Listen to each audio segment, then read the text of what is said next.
And what if, in fact, Trayvon broke his nose and knocked him to the ground in one punch, and if George was telling the truth, was beating his head into the ground? What if that happened? I wasn't there. I don't know. That's what he told me. But wouldn't that make that an entirely different set of circumstances that will ultimately be put before a jury that they're going to have to decide on? And I think for people, that for whatever agenda have gone out there and declared that this case went this way or that way, I would argue that nobody knows except the people that were there and the evidence that you have to go on and the different testimony. There's been some discussion, debate. Well, who did the screaming? I asked George Zimmerman that. He said it was him. Others have said that it had to be Trayvon Martin.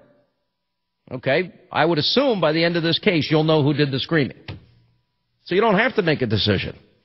But I do think that there is a certain almost unfairness when these things come into the public limelight in terms of people just want to rush to the end. And I would just argue the best thing you do is let the process unfold. And if I go back to the Richard Jewell interview, and in this particular case, people say, Hannity, you paid for that interview. You bought his legal defense. No, I did not. And Zimmerman even said as much. I would say the reason is that because I often, in these cases, I've learned from the Richard Jewell case to not rush to judgment. And for those in the media that say, well, why did you get the interview? I would argue it's because I didn't do that. I didn't rush to judgment.